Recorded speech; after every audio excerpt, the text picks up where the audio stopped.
मेरे एक मित्र ने मुझे एक किस्सा सुनाया कि उसके एक इंजीनियर साहब दोस्त थे, तो उनका कोई काम था, कोई ठेकेदारी करते थे वो। तो इंजीनियर साहब के साथ रोज़ बैठना उठना था। तो जब उन्होंने काम शुरू किया तो उसको बोला, भाई अच्छा तुम्हारा क्या देना है ना कुछ लेना है? उसने नहीं नहीं, तुम तो मेरे मित्र हो, तुमसे क्या लेना। उसने कहा नहीं नहीं, फिर भी जो सिस्टम है तो ठीक रहता है। कहता है मैं कुछ पैसे लेके चला गया उनके घर में, तो पैसे टेबल पर रखे। उन्हें नहीं, आप तो मेरे मित्र हो, आपसे क्या लेना।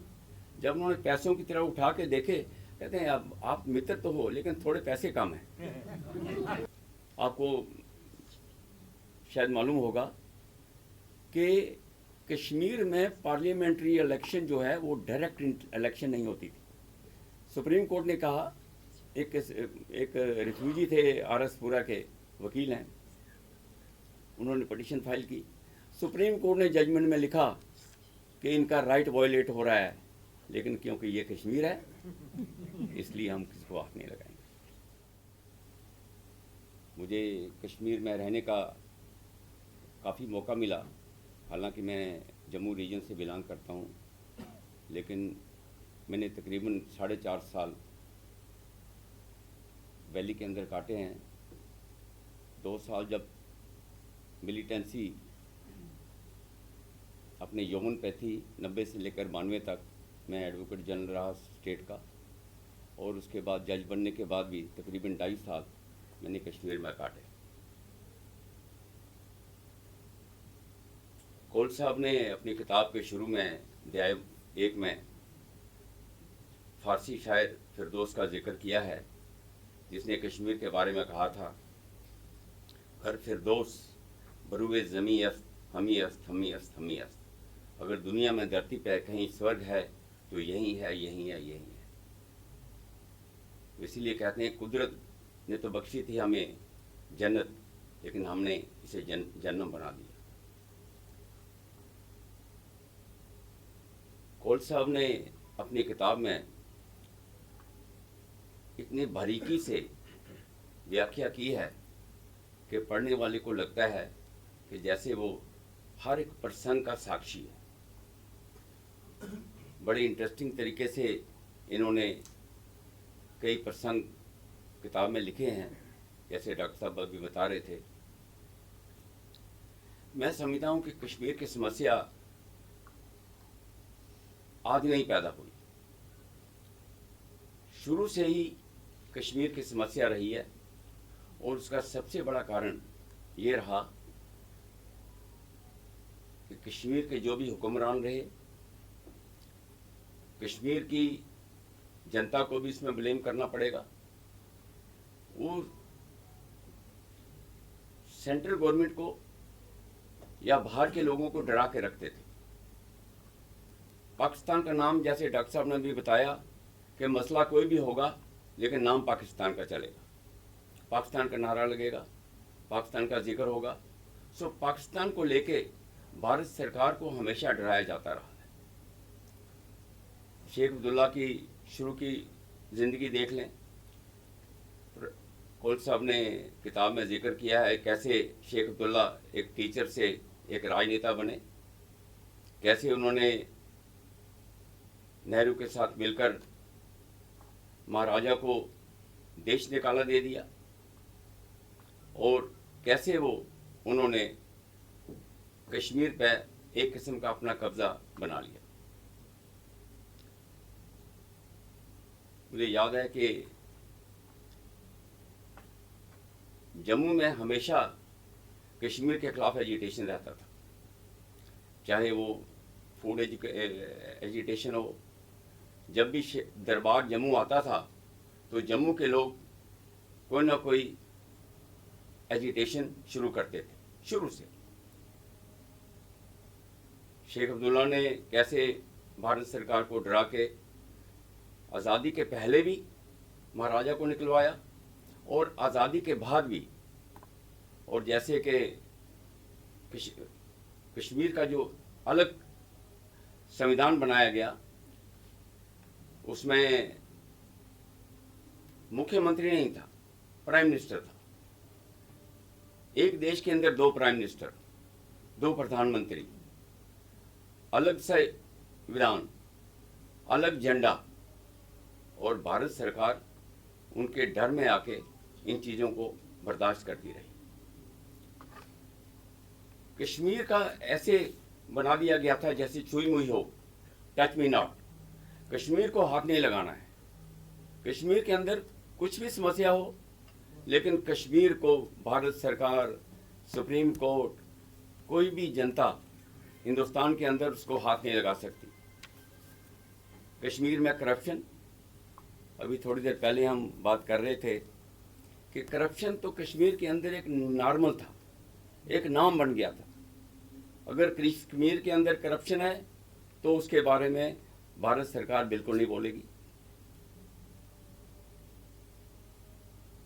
ये रिकॉर्डेड चीज़ें हैं कि कश्मीर में जितना पैसा भारत सरकार ने दिया उसका 20% भी ग्राउंड पे खर्च नहीं हुआ।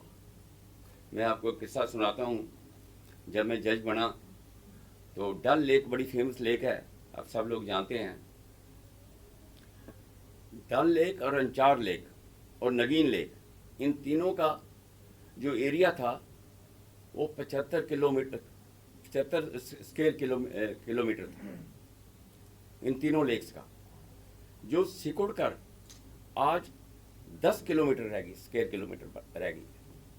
तो डल की एक लिटिगेशन, पब्लिक इंटरेस्ट लिटिगेशन हुई जो हाई कोर्ट में लगी।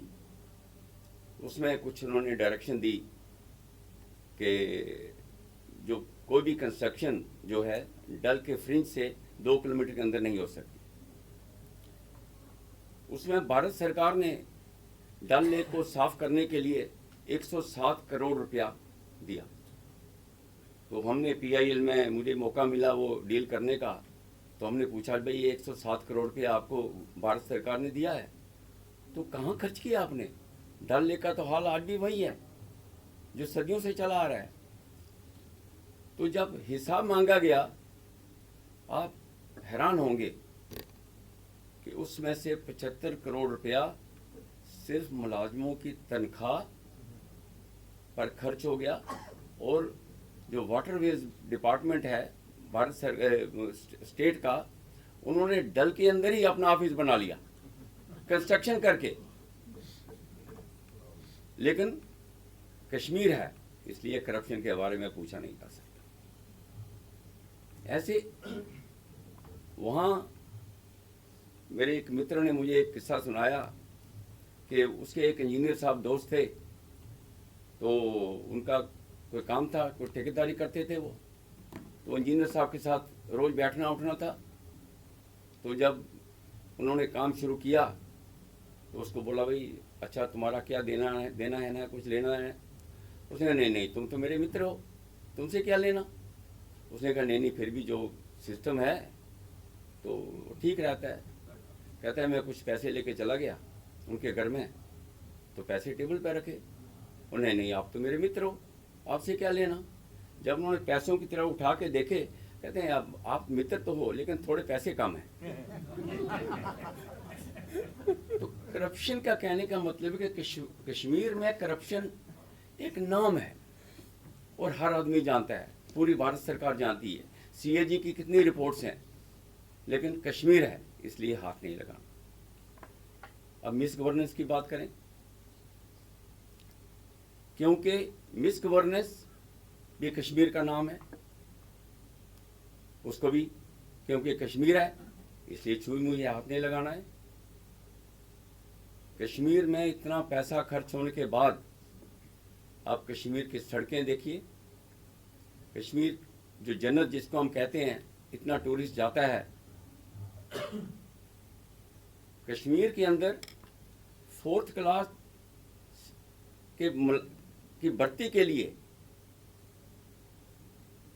75,000 से लेकर, मैं लेट के समय की बात कर रहा हूँ, 2-2 लाख रुपए तक करप्शन एक नौकरी देने के लिए,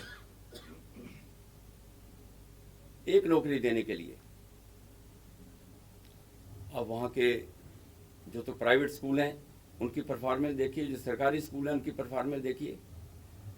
जब 90 में मैं एडवोकेट जनरल बना, तो जगमोहन साहब गवर्नर बने, तो इन्फॉर्मेशन आई कि ये जो मदरसा हैं यहाँ, ये सारी समस्या की प्रॉब्लम मदरसा से शुरू होती है। सर्वे किया गया, फ्लाई आर्म एक ट्रस्ट था, वो तकरीबन 50 स्कूल बॉर्डर के एरिया में चलाता था, और उन स्कूलों के जो टीचर थे वो सब उनको इस्लाम सिखाते थे और उनको जिहाद सिखाते थे। तो वो फ्लाई आर्म ट्रस्ट को तो बैन कर दिया, लेकिन वो बच्चों को कहाँ छोड़ेंगे। तो फैसला ये किया सरकार ने कि बच्चों को सरकारी स्कूलों में ले आए। हमने कहा अच्छी बात है, बच्चे को तो कहीं एडजस्ट करना है, लेकिन कुछ ब्यूरोक्रेट्स उन्होंने गवर्नर साहब को मजबूर किया, ये जो टीचर हैं इनको भी सरकारी स्कूलों में ले आए। वही टीचर जो सारी समस्या खड़ी करते थे, उन्हीं टीचर्स को जब मेरे पास ऑर्डर आया तो मैंने पढ़ा ऑर्डर, तो मैं गवर्नर साहब को मिलने गया।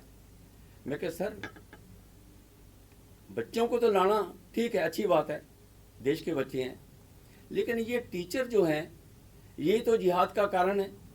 अब इन टीचर्स को भी आप सरकारी स्कूलों में ले आएंगे तो वो जो इन्फेक्शन है सारी वो मदरसा से शिफ्ट हो जाएगी सरकारी स्कूलों में, और वही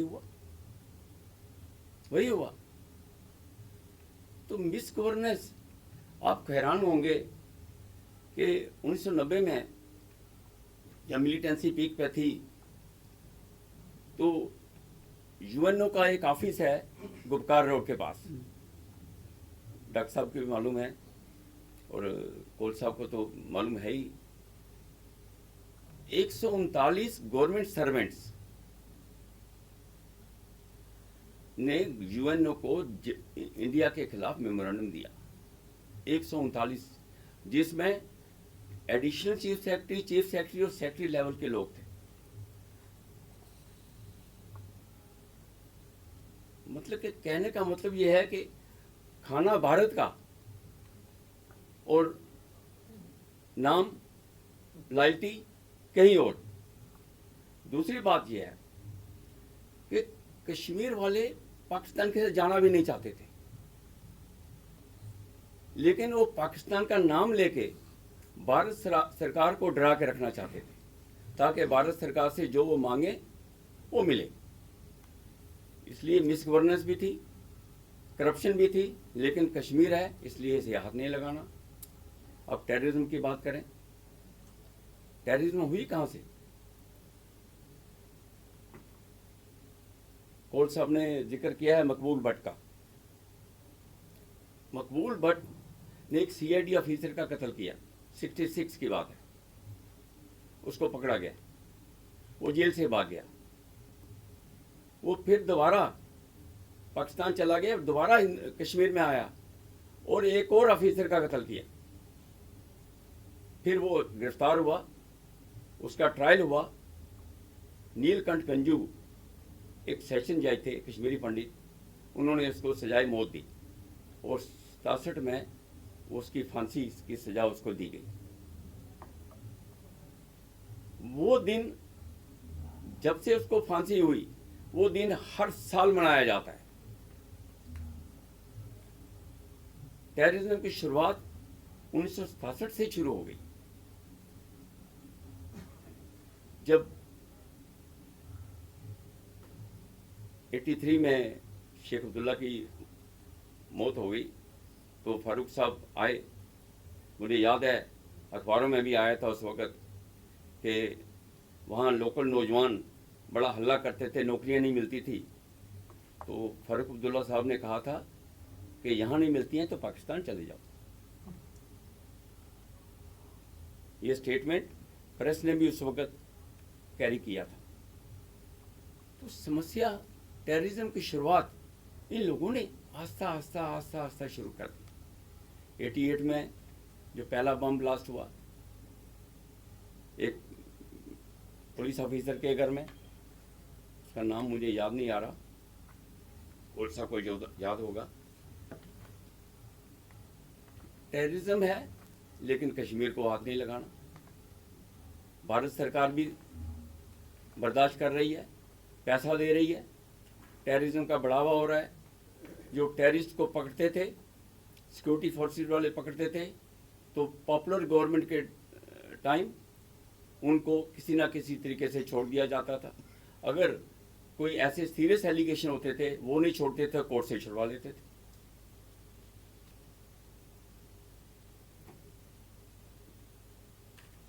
इलेक्शन जो है कश्मीर के अंदर, कभी फिर इलेक्शन नहीं हुई। सेंट्रल गवर्नमेंट ये हमेशा सोचती थी कि कश्मीर का जो भी हुक्मरान बने, या तो हमारे मुताबिक चले या हमारे कंट्रोल में रहे। लेकिन हुक्मरान बनने के बाद जो भी हुक्मरान बनता था वो अपनी तरीके से चलता था।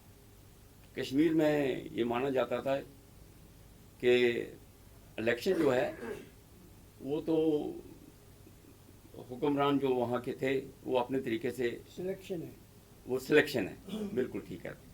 वहाँ एक खालिद डिप्टी कमिश्नर होते थे, डॉक्टर साहब को ये बड़े मशहूर, वो क्या करते थे, रिटर्निंग ऑफिसर उनको अक्सर बनाया जाता था हर इलेक्शन में। वो अपोजिशन पार्टी के सब नॉमिनेशन रिजेक्ट कर देते। अब कानून ऐसा है कि नॉमिनेशन रिजेक्ट हो जाए तो आपको इलेक्शन होने के बाद इलेक्शन पिटीशन करनी पड़ती है। तब तक तो वो आदमी, दूसरा आदमी जीत गया, और 5 साल तो इलेक्शन पिटीशन को चलाने में मामूली बात होती थी। तो वहाँ के इलेक्शन हमेशा फज किए जाते थे। खालिक एमएलए के, हाँ, खालिक, एमएलए का नाम भी खालिक एमएलए, हाँ, खालिक एमएलए, जो उस चैनल से है। हाँ, खालिक वहाँ एक सुगामी मंत्री बने, नेशनल कॉन्फ्रेंस के थे शायद। तो उनको किसी ने पूछा, हाउ आर यू मिस्टर सुगामी? उन्होंने कहा, जी खालिद साहब की मेहरबानी। तो ये, लेकिन भारत सरकार इन सबको बर्दाश्त कर रही थी। यही कश्मीर की समस्या है जो शुरू से लेकर आज तक चलती रही। ये अभी मोदी जी के टाइम पे थोड़ा हालात बदले हैं। 370 को इस तरीके से यूज़ किया जाता था। हालांकि मेरा मानना है कि 370 1954 से लेकर आस्ता आस्ता डाइल्यूट होनी शुरू हो गई थी। लेकिन 370 ने क्या किया, एक साइकोलॉजिकल इम्पैक्ट क्रिएट किया। कश्मीर की साइक में 370 चली गई। उस 370 को एक तलवार की भांति यूज करते थे गवर्नमेंट ऑफ इंडिया को डराने के लिए। तो 370 जब से खत्म हुई है, तो मैं समझता हूं कि कश्मीर के हालात आज वो नहीं है जो उस समय होते थे। आज 80 लाख के करीब टूरिस्ट गया है कश्मीर में। कश्मीर में कमरा मिलना मुश्किल है। आम आदमी जो है वो खुश है 370 खत्म होने से। हालांकि ये चीज़ें पहले भी हो सकती थी, 370 के रहते हुए भी हो सकती थी, लेकिन साइकोलॉजिकल इम्पैक्ट था। पिछले कुछ सालों में कश्मीरी नौजवान सीआरपीएफ में, सिक्योरिटी फोर्सेस बाकी में कम से कम 1200 कुछ लोगों की भर्ती हुई है, जिन्होंने सरकारी नौकरियां ज्वाइन की हैं सिक्योरिटी फोर्सेस में। सुप्रीम कोर्ट ने, मुझे याद है केस, आपको शायद मालूम होगा कि कश्मीर में पार्लियामेंट्री इलेक्शन जो है वो डायरेक्ट इलेक्शन नहीं होती थी। डॉक्टर साहब तो लाखों वोट जीत के आए हैं। उस ज़माने में यानी पहली इलेक्शन से लेकर इंद्रजीत मल्होत्रा एक हमारे मेंबर पार्लियामेंट होते थे, उनके फादर भी मेंबर पार्लियामेंट होते थे, और जो असेंबली के मेंबर थे वो पार्लियामेंट के आदमी को, मेंबर को चुनते थे। डायरेक्ट इलेक्शन नहीं होती थी पार्लियामेंट की। डायरेक्ट इलेक्शन तो शायद 72 में पहली बार हुई है जम्मू कश्मीर में। एक पिटीशन सुप्रीम कोर्ट में फाइल हुई कि भाई ये तो अडल्ट फ्रेंचाइज है, तो ये कौन सा तरीका है कि असेंबली के मेंबर पार्लियामेंट का मेंबर बनाएंगे। लेकिन सुप्रीम कोर्ट ने कहा कि बात तो ठीक है, लेकिन ये भी एक इलेक्शन है, इसलिए हम किसको। एक और केस में सुप्रीम कोर्ट ने कहा, एक रिफ्यूजी थे आरएसपुरा के वकील हैं, उन्होंने पिटीशन फाइल की। सुप्रीम कोर्ट ने जजमेंट में लिखा कि इनका राइट वायलेट हो रहा है, लेकिन क्योंकि ये कश्मीर है इसलिए हम किसको हाथ नहीं लगाएंगे। तो मेरा कहने का ये मतलब है कि कश्मीर की समस्या हुक्मरानों ने, हम लोगों ने पैदा की है, दिल्ली वालों ने पैदा की है। मुझे करप्शन का एक और किस्सा याद आ गया। एक वहाँ रेवेन्यू कमिश्नर थे, तो बड़े करप्ट थे, उनके खिलाफ कहीं मुजाहरा हुआ, तो उनके एक मित्र थे हमारे दोस्त वकील, तो वो लीडर भी करते थे, वकील भी थे, लीडर भी करते थे। तो उन्होंने जाकर लोगों में ज़रा स्पीच उच की कि नहीं आपको गलतफहमी है, ये तो बड़े ईमानदार आदमी हैं, इनके बारे में कोई गलतफहमी हुई है। तो वकील साहब मुझे सुनाने लगे कि दूसरे दिन सुबह 6 बजे उनका दरवाज़ा खड़काया गया, दरवाज़ा खोला तो वो कमिश्नर साहब उनके घर आ गए। उन्होंने कहा भाई आप सुबह सुबह कैसे? उसने कहा भाई आपने तो कमाल किया, ये तो गलत काम किया आपने। उन्होंने कहा मैंने क्या गलत काम किया, मैंने तो आपको बचाया। उसने कहा भाई आपने लोगों को बताया कि मैं पैसे नहीं लेता हूँ, अब मेरे पास आएगा कौन? तो कश्मीर में करप्शन को गलत कहना ये गलती है। तो कहने का मतलब है दोस्तों कि हमें खुशी है कि आज हालात बदले हैं। आज चीज़ें अलग तरीके से देखी जा रही हैं। आज प्राइम मिनिस्टर नहीं है, 65 तक प्राइम मिनिस्टर रहा, 4 प्राइम मिनिस्टर हुए जम्मू कश्मीर में। तो मुझे खुशी है कि आज इस कोल साहब ने किताब में बड़े आयाम लिखे हैं, बड़ी चीज़ें लिखी हैं, कश्मीर की हिस्ट्री से लेकर 5000 साल के पहले की वाक़े से आज तक 370 तक। तो मुझे लगता है कि हर आदमी को ये किताब पढ़नी चाहिए और इसको कश्मीर को समझना चाहिए। कश्मीर को समझने की ज़रूरत है। धन्यवाद। धन्यवाद कोहली साहब। राय साहब, एक सेकंड, ये यूके पत्रकार भी हमारे बैठे हैं।